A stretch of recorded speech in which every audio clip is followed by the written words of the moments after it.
Bienvenue dans ce nouvel épisode de NDUP. Je suis Oumi Chongan, anthropologue de la santé et responsable en éthique de l'intelligence artificielle.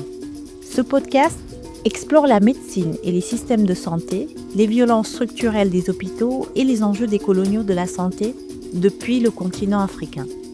Aujourd'hui, NDUP a le plaisir de recevoir mademoiselle Amina Alaoui Souleymani, que j'ai eu l'avantage de rencontrer à l'université de Cape Town, en Afrique du Sud, le mois de novembre dernier, dans le cadre d'un programme de recherche sur les futurs des hôpitaux en Afrique. Un projet fascinant qu'elle va nous présenter, ainsi que son travail auprès des patients au Maroc.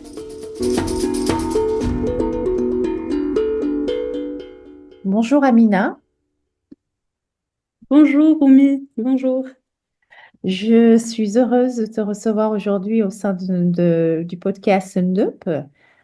Je te laisse le soin de te présenter et de nous expliquer en quoi consiste le programme dans lequel tu travailles et ton propre projet de recherche. Magnifique, merci infiniment Oumi de me recevoir. Je suis très contente de te revoir et je suis vraiment honorée d'être avec vous aujourd'hui et de faire partie du podcast NDEP. Pour m'introduire ou pour complémenter cette introduction, je dirais que voilà, j'ai grandi à Rabat, la capitale du Maroc. Et actuellement, je suis doctorante à HUMA, l'Institut des études humanitaires en Afrique ou des sciences humaines en Afrique. Euh, et j'ai fait un parcours d'anthropologie en Angleterre pour mon master, puis, ou bien avant, en licence, j'ai suivi des études de sciences sociales à l'île Maurice. Et donc, voilà, c'est un parcours, je dirais, que maintenant est majoritairement axé sur enfin, ce côté du monde, mais mon terrain est bien au Maroc. Je recherche ou j'ai beaucoup de questions sur l'interaction des patients, des techniciens, euh, des gens qui travaillent aux hôpitaux avec les machines et notamment cette interaction entre euh, machines et humains. Et bien évidemment, l'éthique de soins et l'intelligence artificielle. Et voilà, c'est une recherche que j'ai commencée en 2021. Et je dirais que l'espace où j'ai grandi m'a vraiment forgée pour ce parcours-là. J'ai grandi à Rabat, qui est la capitale du Maroc. Mais mes parents sont originaires de Meknès et de Ressani. Et je dis ça car c'est important pour moi, ou ça a été important pour moi de penser à ces endroits-là, où le mode de vie, l'accès aux opportunités est différent. Et je pense avoir grandi dans une ville où on était des newcomers. Euh, on avait déménagé en 1990, ou mes parents ont déménagé en 1990. Et je pense que ça m'a permis, encore plus maintenant, d'apercevoir les différences, mais aussi les inégalités sociales et économiques entre ces différents espaces-là, la vision sur la modernité, etc. Et je dirais que mon travail doctoral est vraiment axé sur une positionnalité euh, qui, je dirais, est assez décoloniale et que mon parcours à Huma m'a permis. Je suis encadrée par quatre anthropologues, Divine Fou, Fanny Chabrol, Vito Laterza et Suzanne Levine. Et c'est des personnes ou des académiciens qui questionnent vraiment les dimensions ethnographiques d'un point de vue de l'Afrique. Et je pense que c'est cela dont j'ai été à la recherche. L'Afrique avec un grand A, l'Afrique avec un petit A n'est pas vraiment un cas d'étude, mais un espace de savoir, un espace où on peut vraiment réfléchir sur la dignité, sur ce qu'est être humain. Merci beaucoup. Je vois que ton expérience intime et ta trajectoire, notamment familiale, t'ont inspiré beaucoup pour l'orientation de tes travaux. J'aimerais un petit peu qu'on essaye de cheminer à travers la petite histoire ou la grande histoire, comme tu le souhaites, de la médecine au Maroc. Comment Amina s'est construit en fait cette médecine au Maroc et le pouvoir du médecin? Alors, c'est très intéressant. C'est des questions sur lesquelles j'ai vraiment commencé à me focaliser. Parce qu'au début, j'étais vraiment plus sur l'industrialisation, les nouvelles technologies en Afrique. Mais en me retrouvant dans un milieu hôpital, il a vraiment fallu voilà, tracer cette histoire-là. Et donc, à travers mes lectures, j'ai pu comprendre que l'une des premières institutions médicales étrangères plutôt formelles à s'être installée au Maroc était l'Escuela de Medicina de Tanger, euh, qui était établie par des Espagnols, vu que le Maroc était colonisé par la France et l'Espagne. Et donc, cette escuela était fondée par un médecin espagnol en 1886, euh, qui formait jusqu'à plus de 20 médecins militaires marocains. Et avec l'expansion de l'Empire français, comme de nombreux pays africains, l'Algérie notamment, la Tunisie, il s'accompagna beaucoup un savoir colonial, euh, aussi de l'établissement de la biomédecine française comme plutôt une lingua franca de la guérison et du savoir légitime.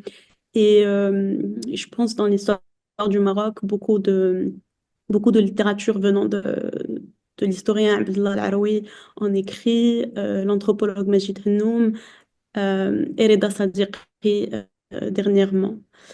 Et, euh, et je pense, enfin, cette médecine coloniale au Maroc, plus spécifiquement française, a vraiment suivi enfin, des logiques de gouvernementalité foucadienne.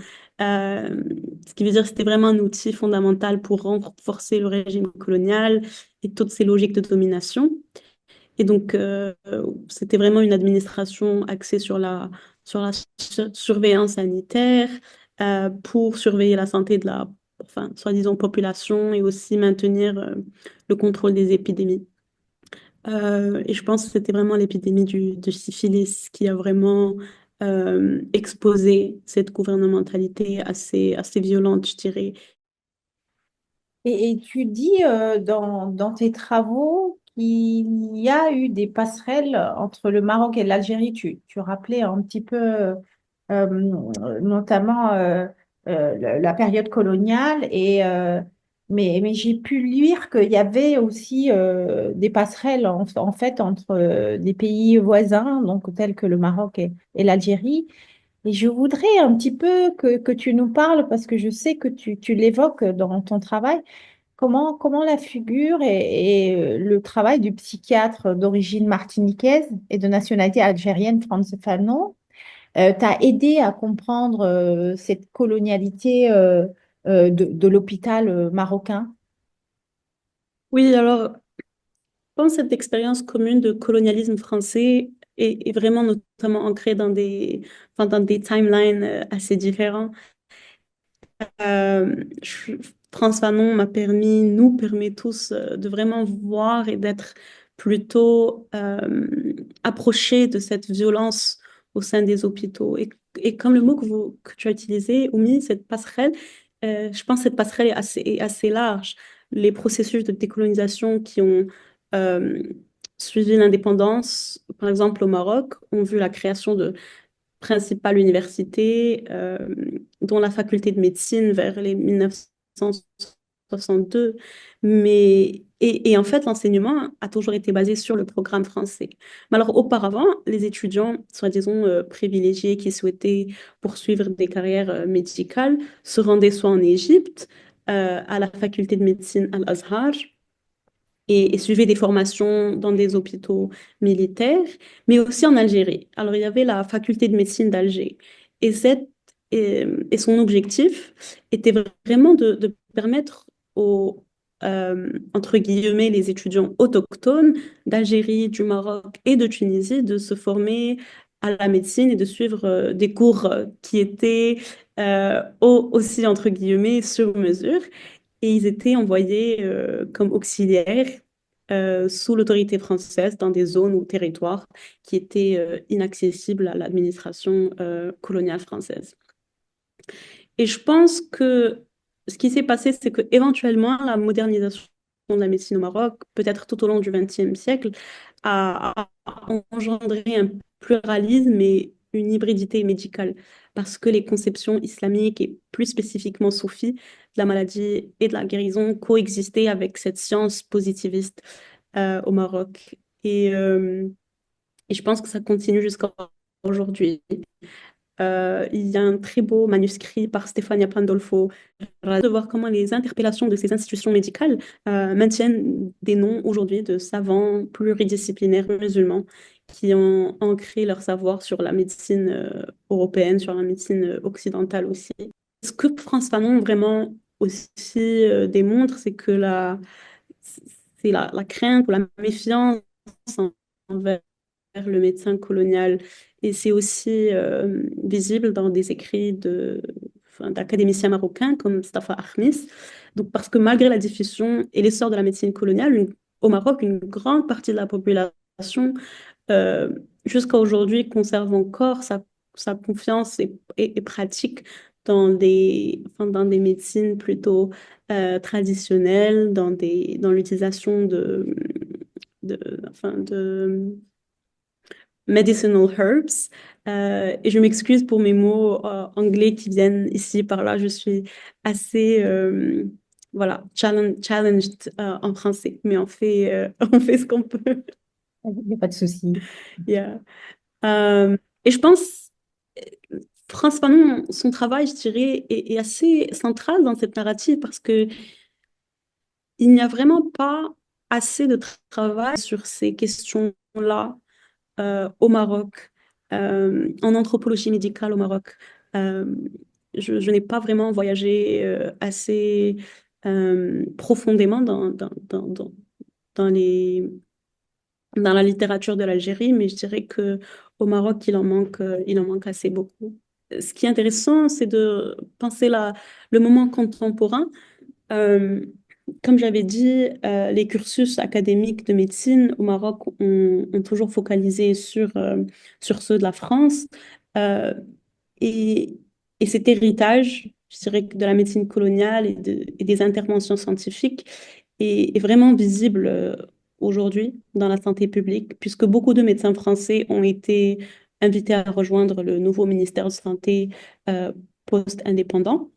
Euh, mais aussi, ce qui révèle, ou ce qui est en train de se révéler, c'est que tous les hôpitaux qu'on a, enfin l'hôpital Ibn Sina, à Avicenna, avant l'indépendance, c'était un espace où les patients indigènes étaient d'un côté et de l'autre côté, il y avait les patients européens ou les expats français. Je pense que cette ségrégation entre patients dans un milieu enfin, colonial. Euh, on n'en parle pas assez, mais il se traduit aujourd'hui dans la manière dont on a accès à l'hôpital, puisque on voit vraiment une très grande privatisation d'institutions sanitaires où beaucoup de patients qui auparavant faisaient partie du Maghreb Ghair Nafeh, le Maroc invoulu, euh, n'ont vraiment pas accès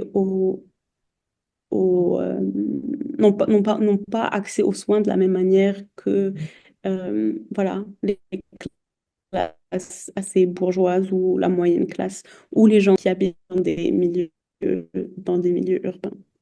Très intéressant. Ce que tu voudrais dire, si je comprends bien, c'est que finalement, la ségrégation entre classes est substituée à la ségrégation raciale qui prévalait à l'époque dans les hôpitaux, dans ces espaces-là. Et que c'est pas un sujet assez travaillé dans l'histoire de la médecine au Maroc. Oui, je pense qu'auparavant, peut-être qu'on pouvait voir que voilà, c'était plutôt racial entre les colons et les populations, la population marocaine. Mais aujourd'hui, enfin, la résultante des structural adjustments, la privatisation des infrastructures ont mené à ce qu'il y a toujours une ségrégation. Mais c'est intéressant parce que comme je vais expliquer, enfin comme j'aimerais vous expliquer après, quand on vient à l'oncologie ou à la cancérologie, c'est un peu, je dirais pas que c'est aussi différent, mais on retrouve un autre mode de ségrégation plutôt vis-à-vis son corps, vis-à-vis la manière dont on vit sa maladie. Sur quel aspect, en fait, porte ta recherche dans l'hôpital marocain et est-ce que tu peux nous parler, en fait, du parcours des gens que tu suis en cancérologie? Oui, alors ma recherche, je dirais que ma recherche a commencé autour d'une table à manger, la table à manger de ma maison. Je parlais avec ma famille et j'étais très intéressée de savoir ou de connaître les questions qui les préoccupaient vis-à-vis le futur des hôpitaux au Maroc. Et je pense que l'éthique de soins et la manière dont les corps ou le corps humain, le corps d'un patient euh, marocain allait être entretenu, les préoccuper. Parce que l'hôpital, vous savez, enfin, je sais pas au Sénégal, mais les histoires des hôpitaux, enfin, tout le monde a une histoire avec l'hôpital. Euh, je dirais que c'est le lieu où la vie est maintenue lorsqu'on ne peut plus s'auto-entretenir, mais c'est aussi un endroit où beaucoup de gens peuvent dire que euh, un membre ou des membres de leur famille sont décédés à cause euh, d'une mauvaise veillance ou d'un médecin qui était absent, ou peut-être qu'ils se sont même ou qui sont même décédés dans des salles d'attente. Et je dirais que ma recherche, elle, elle vient de cet espace-là, de questionnement de comment est-ce que ces hôpitaux qui sont en train d'être construits au Maroc actuellement, des hôpitaux publics, vont pouvoir considérer le corps des patients marocains comme un corps digne de soins et un corps digne de vie. Mais je suis allée un peu plus loin et je me suis plus ancrée sur les interactions au sein de l'hôpital avec les technologies. Et donc, mon terrain m'a menée à l'oncologie, car au début, j'essayais vraiment de suivre ces discours de nouvelles technologies, d'intelligence artificielle. Bon, c'était un peu vers 2021. Et je voulais connaître où ces nouvelles technologies se trouvent, comment elles étaient déployées, comment est-ce que les patients les comprenaient, etc. Et donc, puisqu'on en a tellement entendu parler, j'ai vraiment souhaité étudier la question euh, plutôt à l'intérieur de l'hôpital, mais aussi à l'extérieur. Et bien sûr, en anthropologie, le terrain est tellement compliqué, on accède aux espaces où on est permis, où on nous invite. Et c'était assez difficile. Euh, et donc, je, j'ai passé beaucoup de temps à parler avec des ingénieurs d'intelligence artificielle, avec des investisseurs, avec des développeurs. J'étais partie à beaucoup d'exhibitions médicales euh, et aussi beaucoup de forums d'ingénieurs. Et, et mon temps d'une, au sein de l'hôpital, au sein d'une clinique d'oncologie, en fait, qui était privée, euh, m'a permis d'être à proximité de techniciens, de patients, mais aussi de radiophysiciens, de radiothérapeutes. Et, euh, et c'est ces conversations-là qui m'ont vraiment permis de comprendre en fait plus ce que ma recherche allait se focaliser. Euh, et donc, j'ai aussi enfin, ce parcours m'a aussi permis d'être en proximité avec des patients qui enduraient ou qui passaient par des traitements d'oncologie ou des traitements pour traiter leur cancer.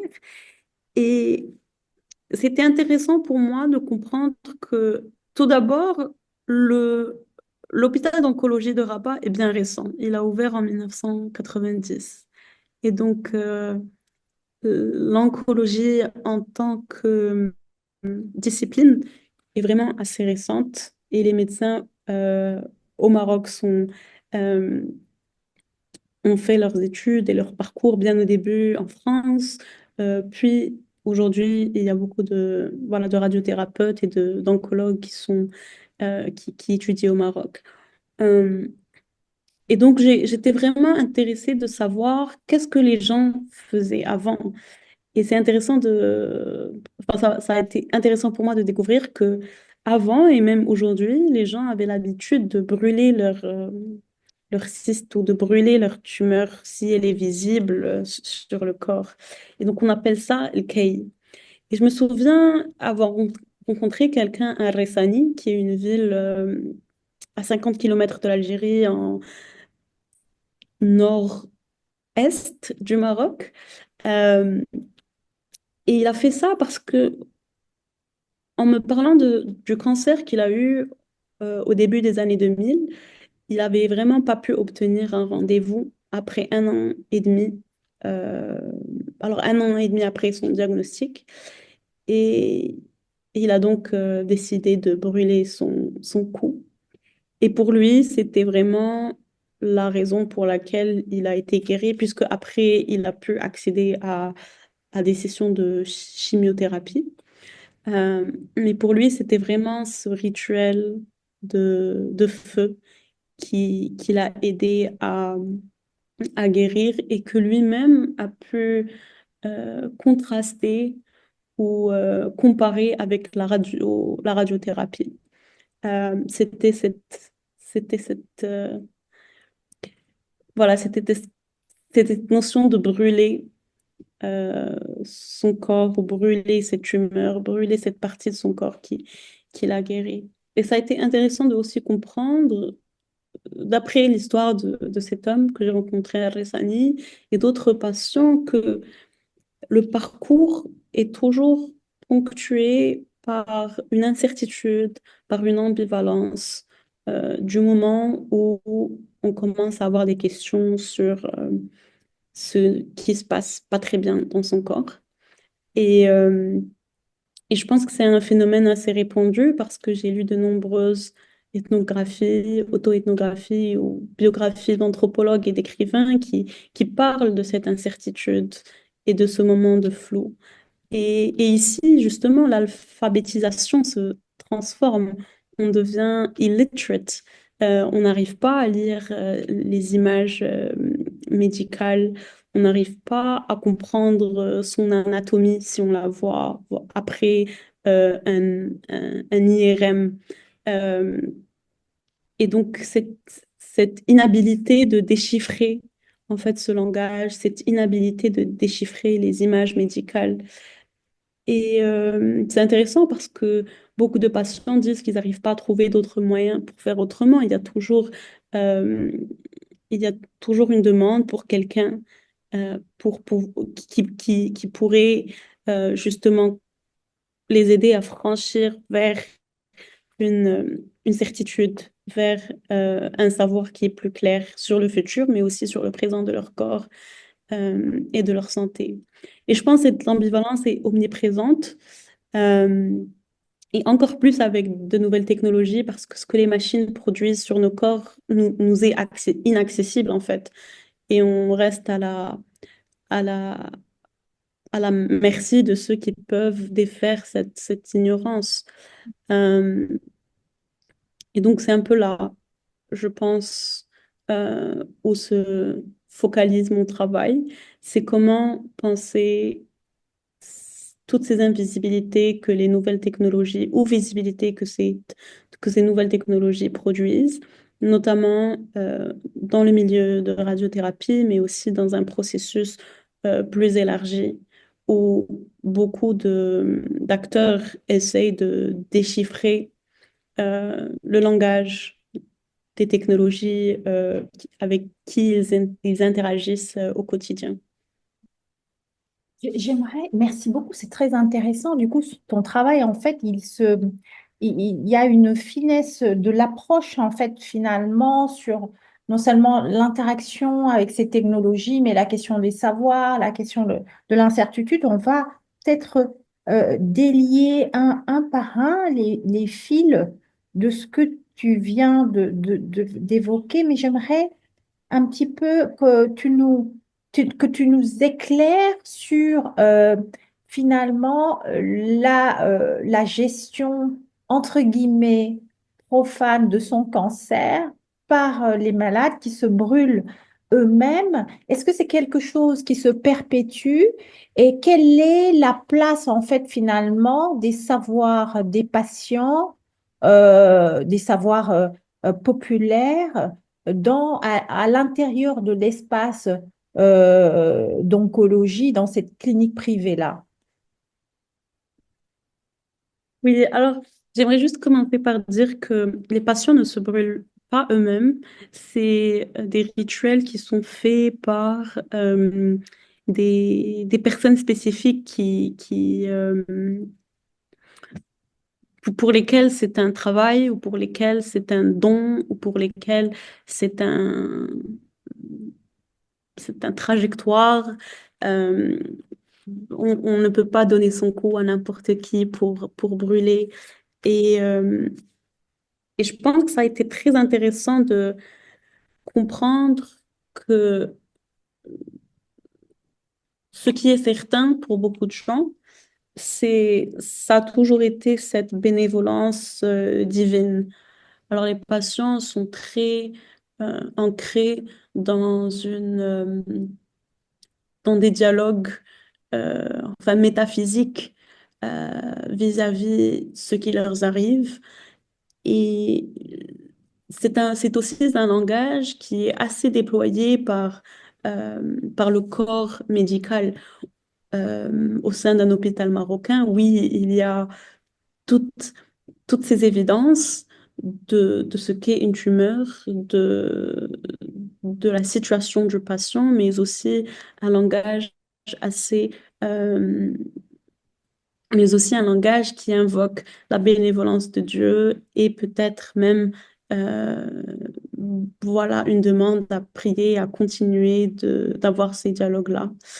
Euh, et je pense que c'était très intéressant pour moi de voir comment les patients interagissaient avec les nouvelles technologies sans pour autant leur accorder une place divine. Ce qui était au contraire de la gestion dans laquelle ces machines-là étaient entretenues euh, par le management des cliniques ou de la clinique où j'étais. Les patients étaient vraiment là parce que ils avaient reçu une réponse euh, vis-à-vis comment ils vont procéder avec leur traitement. Et cette réponse-là ne pouvait pas être négligée. Parce que négliger son corps ou négliger une possibilité de guérison n'était pas en accordance euh, avec leurs croyances sur la manière dont laquelle ils devaient prendre soin de leur corps. Mais là, en se retrouvant seul dans une machine de radiothérapie, je demandais à beaucoup de patients ce qu'ils faisaient, à quoi ils pensaient, et beaucoup d'eux parlaient de prières, parlaient de moments où ils lisaient le Coran. Et pour eux, si Dieu ne les guérissait pas, ben la machine ne pourra jamais faire ça. Et je pense que c'était très intéressant voilà, de voir cette contradiction-là entre la divinité de la machine euh, et sa gestion par le staff et par le management de la clinique et la manière dont les patients y réfléchissaient ou la manière dont les patients interagissaient avec. Et c'est très, très intéressant ce que tu nous décris. Alors, pour rappel, c'est vrai que tu l'avais dit depuis le début, et ça m'intéresse, je trouve ça fascinant. On est bien dans le contexte du Maroc, le soufisme est central au cœur donc de la croyance. Et tu dis en fait que ça accompagne le patient en fait dans sa trajectoire. Donc, et c'est pas quelque chose dont il se sert pour médier son lien avec la machine. On confie en fait son destin et sa santé à Dieu. On prie Dieu on fait du zikr peut-être. Il y a plein de. J'aimerais un petit peu que tu, tu nous, tu nous dises un peu plus sur ce dialogue intérieur que le patient il mène avec Dieu dans des espaces que tu observes d'attente, de salle d'attente devant la machine et tout.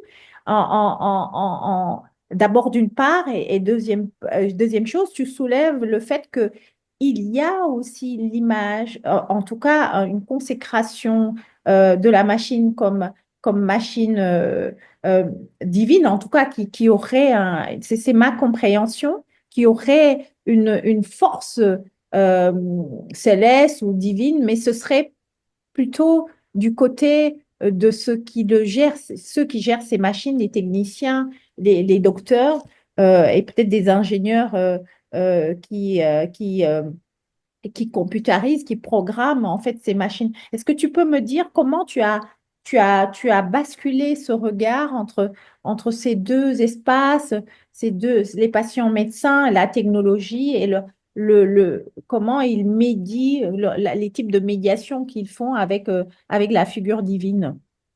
Merci, Oumi, c'est des questions très, très pertinentes. Je dirais, pour dire plus sur le dialogue avec Dieu, je pense que c'est une question assez compliquée parce que c'est des conversations qui sont vraiment internes. Donc, avec tout d'abord, faire du terrain avec des patients d'oncologie prend beaucoup de temps parce que au quotidien, enfin, ce n'est pas des questions qu'on peut demander juste comme ça et s'attendre à des réponses. Et c'était vraiment intéressant voilà, de revenir chaque jour et de parler de la météo, de parler de leurs enfants, de parler de leur passé, de leurs meilleures histoires. Et petit à petit, mes questions, en fait, ou comment, peut-être que, voilà, je peux partager sur vraiment comment j'ai pu arriver à cette question-là, de comment, qu'est-ce que tu fais, ou comment est cette période-là au sein de la radiothérapie, euh, quand, quand le patient est vraiment allongé sur la machine. Alors, j'étais très intéressée de comprendre cette notion ou cette confrontation entre le visible et l'invisible. Une machine de radiothérapie, un accélérateur, comme on l'appelle, est assez visible. Il est immense. La machine est vraiment immense. Le rituel est assez ancré. Le patient doit rentrer enfin, le patient doit venir. Enfin, ça dépend du cancer du patient, mais il doit arriver à la salle d'attente, attendre, procéder à la salle de change, se changer, enlever tous les vêtements. Enfin, ça dépend aussi du côté du corps euh, qui va être radié. Et puis, s'allonger sur la table. Et puis là, ce qui est différent entre l'IRM et la radiothérapie, enfin, il y a beaucoup de choses, mais la chose que moi j'ai remarqué, c'était vraiment le son. Alors, l'IRM est une machine qui a un son assez, voilà, bruyeux, mais la radiothérapie est assez silencieuse. Et aussi, on ne voit pas la radiation quand ça arrive. Et c'est des sessions qui sont assez courtes. Et donc, justement, c'était fascinant pour moi de comprendre comment est-ce que les patients vivaient cette confrontation-là, qui est vraiment ponctuée par un rituel assez, assez répétitif, puisqu'il doit se faire sur 3 semaines. Et puis arriver à la machine où parfois on s'allonge pendant 4 à 5 minutes sans ressentir quoi que ce soit, euh, plus ou moins au début du traitement, parce qu'après on commence à ressentir des brûlures ou des malaises. Et, euh,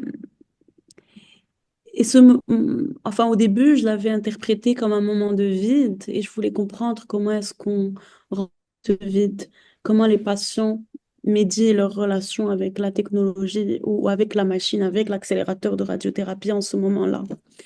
Et justement, c'est cette notion de être en conversation, en dialogue, en correspondance avec, avec Dieu, mais aussi le futur, ce que la personne pourrait être, ce que la personne pourrait devenir dans le futur, un futur qui peut se dire être le lendemain, comme il peut se dire être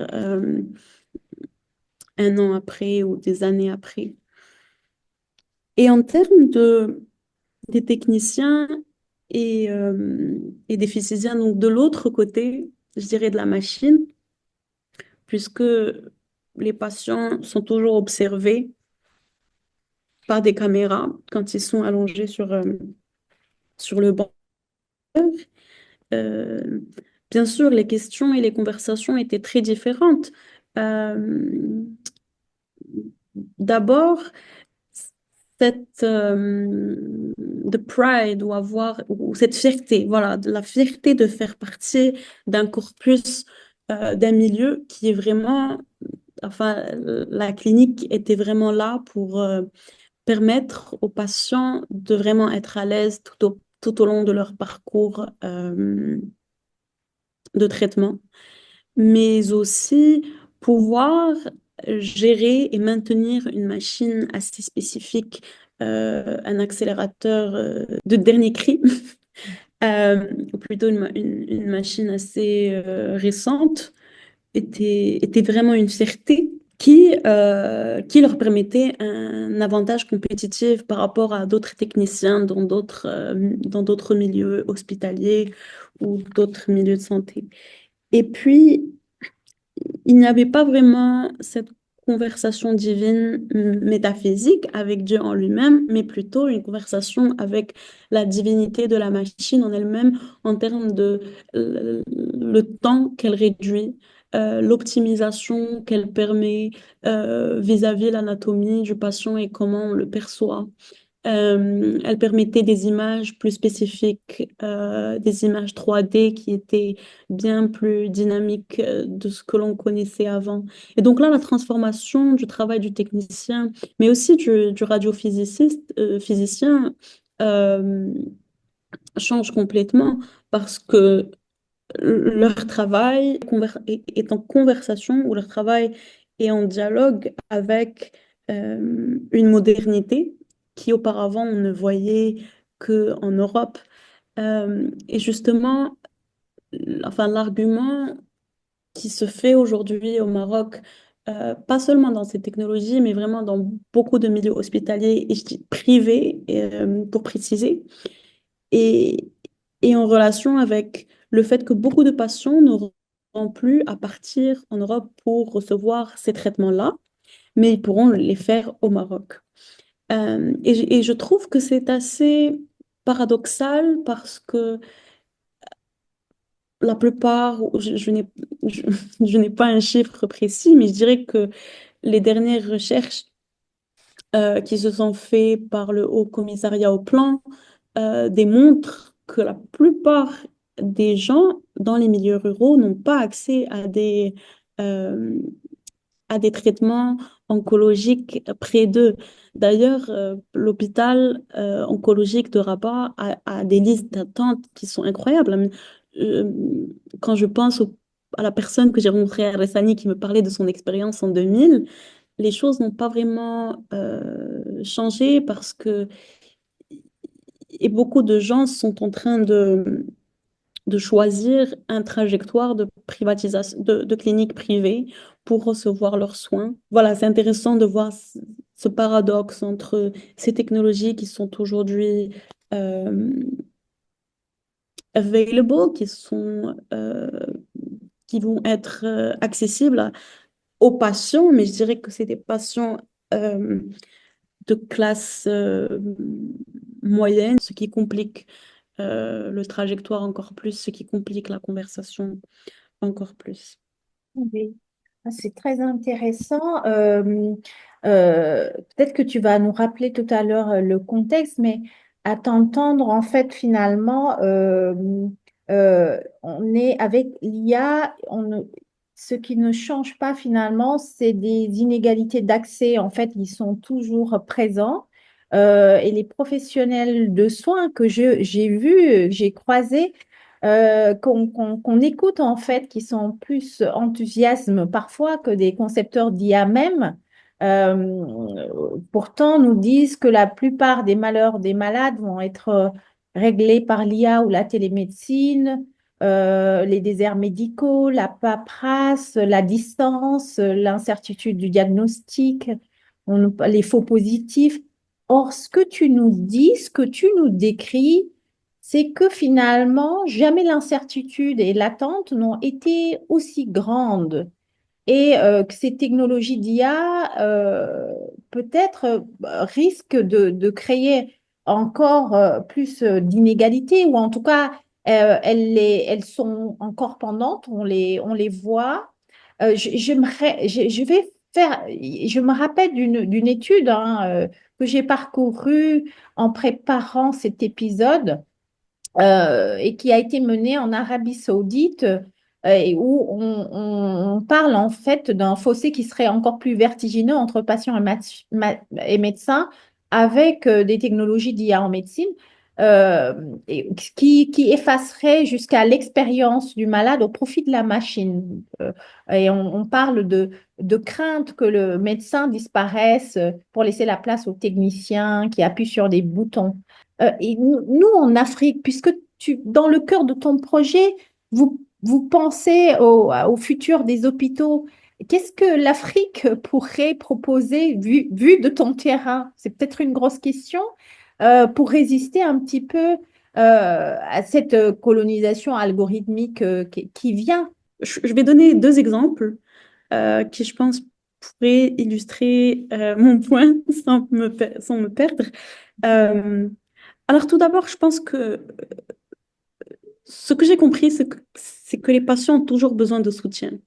Un soutien qui est sensoriel. Euh, et là, je me rappelle qu'il y avait une patiente qui avait une tumeur cérébrale qui devait faire voilà, des sessions de radiothérapie. Et quand elle rentrait et s'assoyait sur la table de l'accélérateur, elle demandait au technicien de lui parler pendant euh, son traitement. Alors, elle refusait le silence de ce rituel qu'elle venait faire chaque jour pendant 3 semaines. Et c'était très surprenant pour les patients parce qu'ils disaient que tout le monde enfin, les patients avaient trouvé des manières dans lesquelles ils médiaient, enfin, je ne dirais pas ce vide-là, mais cet espace-là. Et c'était très intéressant de voir comment ce refus pour le silence, ce refus de silence et ce désir pour une voix humaine qui, qui, qui pouvait dire plus que on a commencé, on a fini, justement, quand les techniciens appuyaient le bouton, était une demande assez, voilà, assez normale, mais aussi euh, qui est devenue une anomalie, puisque c'était la seule patiente à le faire. Et donc, je pense que c'est ce lien entre la personne qui est à l'intérieur de la machine et son interaction avec les personnes qui sont à l'extérieur et ce désir de continuité.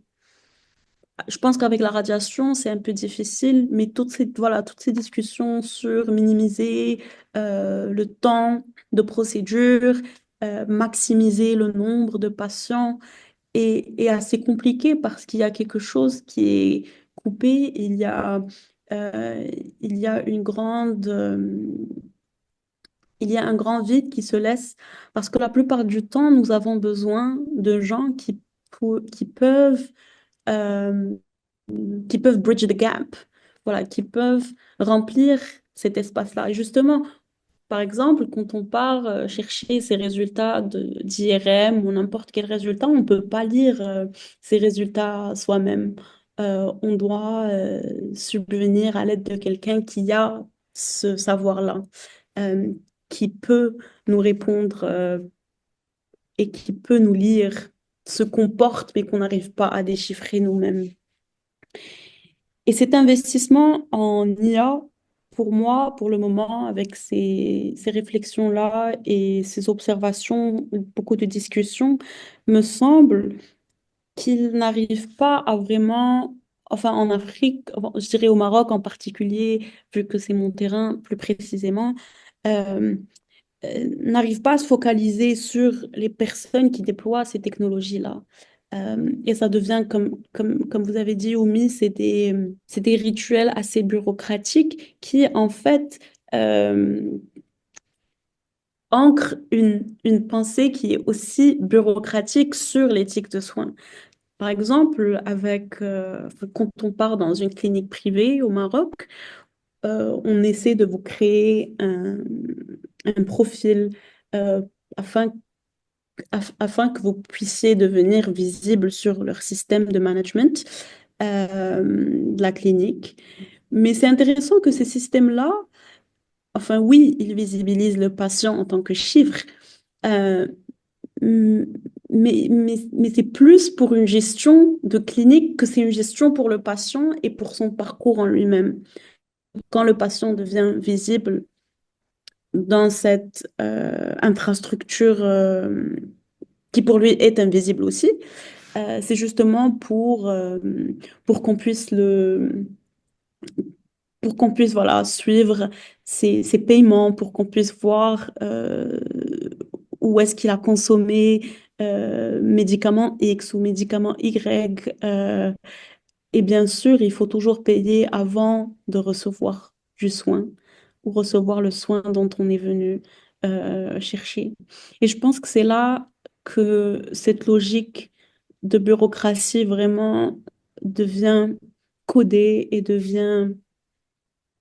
euh, devient assez violente vis-à-vis euh, notre imaginaire sur cette interaction euh, avec ce futur technologique, avec ce futur de santé qui est censé nous rendre ou nous permettre une meilleure santé.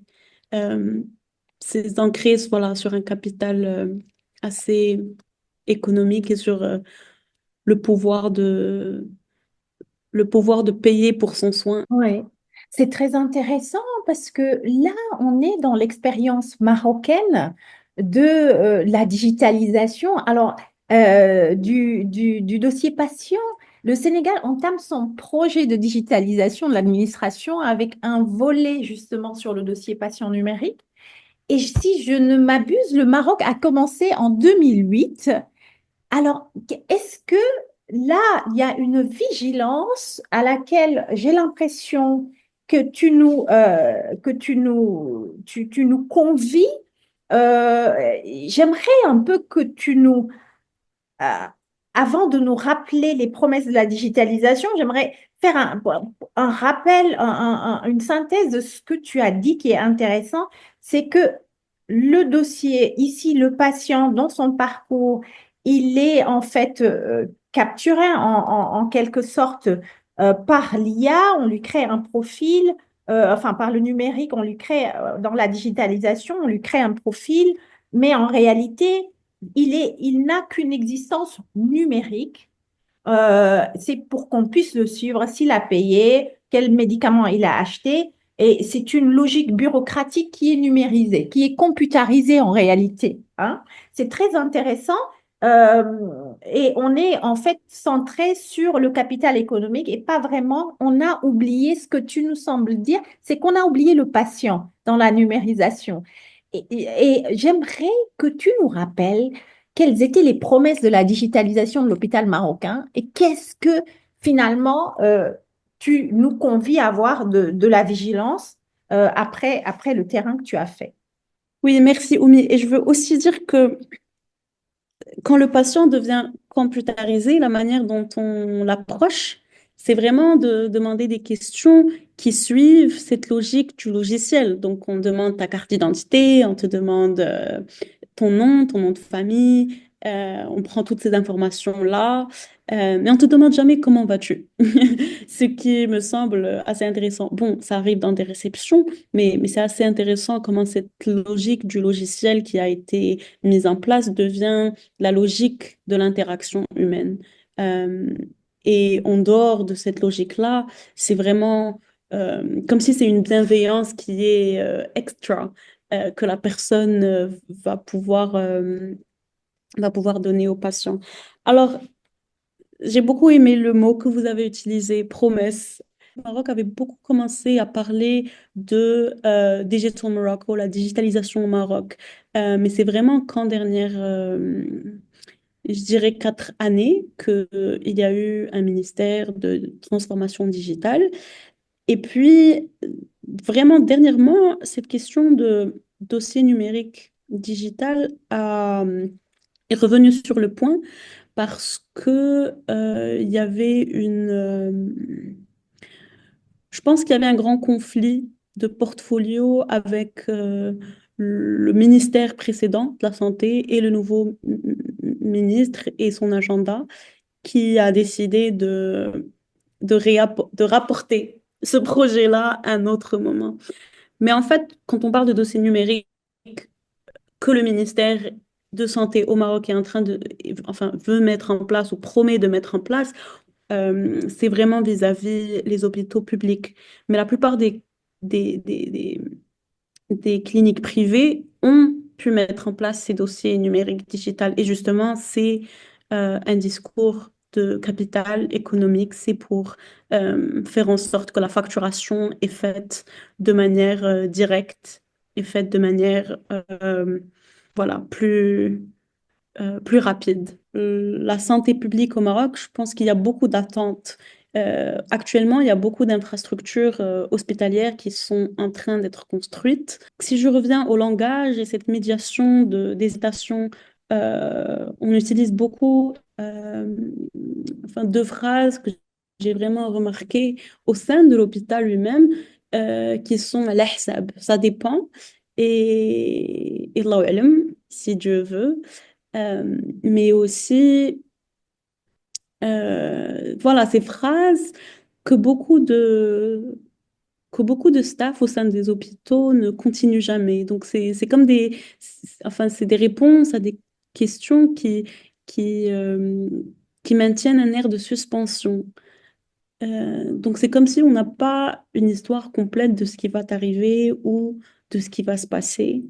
Euh, Et justement, enfin, tout d'abord, il y a cette frustration avec le fait que la plupart de ces chantiers, la plupart de ces infrastructures publiques hospitalières marocaines sont en train d'être construites, voilà, par des bailleurs de fonds d'autres pays, notamment euh, les États Emirates, puis enfin, la France, des architectes français, des logiciels aussi français, des technologies venant d'ailleurs. Et donc, c'est comment est-ce qu'on va préparer tout un corpus de médecins euh, pour subvenir aux besoins des patients au Maroc. Donc, je pense qu'il y a beaucoup de questions, il y a beaucoup d'espoir, mais cet espoir-là est né d'une frustration qui est très longue. euh, et aussi est vraiment ancré voilà, dans l'espoir de ne pas être déçu, je dirais. Euh, Mais il y a bien quelque chose, bien que j'ai retenu dans tes travaux, c'est que, en t'écoutant, c'est que finalement, la colonialité du système médical, euh, c'est bien la matérialité, les technologies venues d'ailleurs, mais ça va au-delà, c'est dans le langage, c'est dans la connaissance de ces technologies. Est-ce que du coup, tu as un petit peu une voie, une perspective que tu entrevois, une perspective décoloniale qui pourrait être empruntée pour une médecine avec et pour les humains, même avec l'IA? oui, alors, d'après mes conversations et d'après mon terrain, beaucoup de jeunes entrepreneurs marocains qui sont en train de penser la technologie et se sentent vraiment à faire partie de cette euh, nouvelle vague de talents qui peut créer, qui peut innover, se demandent pourquoi est-ce que leurs projets, leurs technologies ne sont pas prises en considération quand de très grandes infrastructures nationales sont mises en place. Euh, et c'est intéressant parce que les arguments qu'ils mettent en avant, c'est qu'on connaît cet endroit mieux que les autres. Et c'est tout à fait logique que nous devons être en avant dans ces développements-là.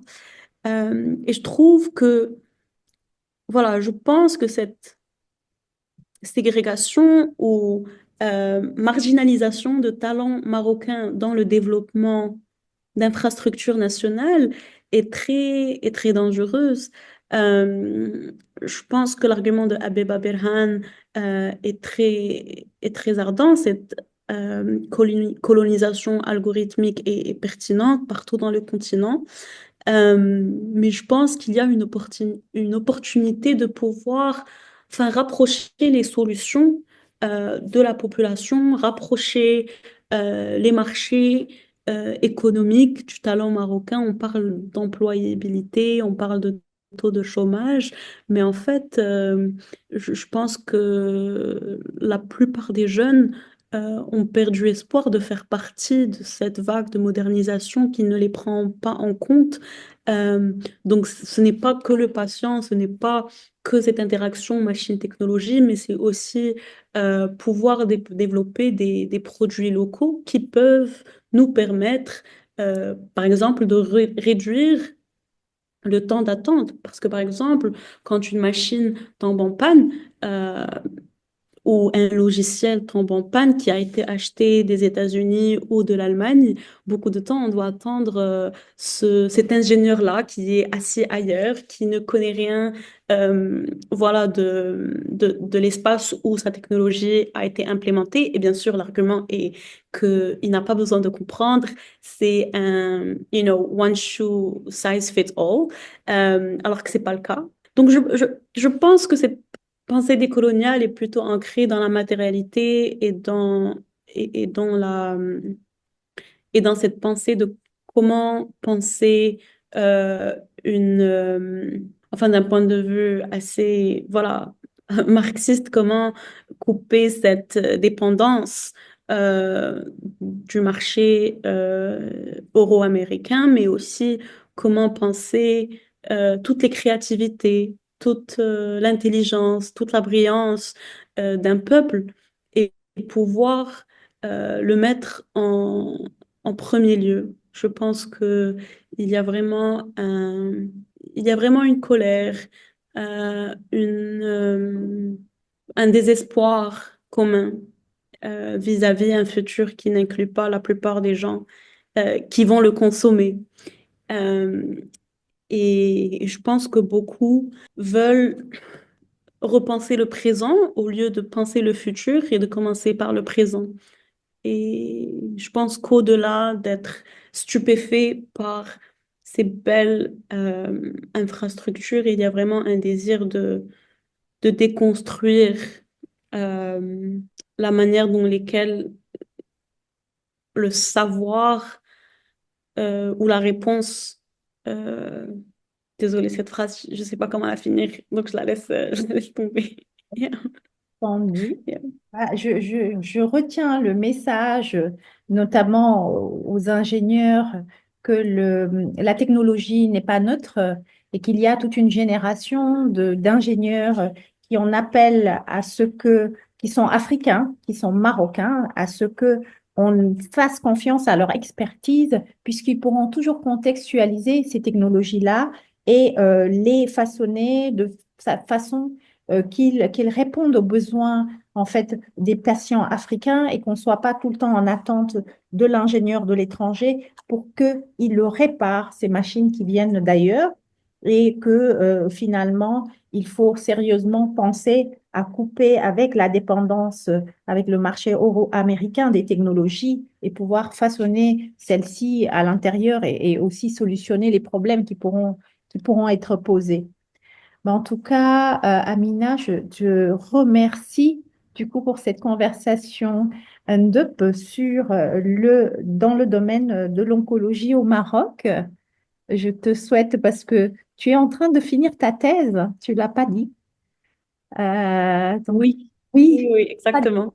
Donc, je oui, suis en plein milieu enfin, dans une fin qui semble être continue, mais oui, voilà, ce fut vraiment intéressant de penser toutes ces questions-là à travers l'oncologie, et je pense que je n'aurais jamais pu y arriver sans la générosité des gens qui m'ont permis de faire partie de leurs espaces et qui m'ont partagé avec moi euh, enfin, toutes les choses que je connais là. Et je pense que c'était intéressant en tant qu'anthropologue ou étudiante d'anthropologie, de me voir comme une apprentie de ces espaces-là. Et voilà, les radiothérapeutes, les techniciens, les ingénieurs, ça a toujours, voilà, ça m'a toujours réchauffé le cœur de les écouter et de faire partie, d'observer. Euh, et merci beaucoup à toi, Oumi, pour cette générosité. Et je m'excuse, comme j'ai dit, le français, c'est pas une langue que j'utilise au quotidien. Donc, je suis très contente d'avoir pu maintenir cette conversation en français. Et merci beaucoup à ta patience et aussi tes résumés qui ont été vraiment pertinents. ouais, le français, tu l'as mené avec brio. Merci beaucoup. Rendez-vous au mois prochain pour un nouveau numéro de NUP.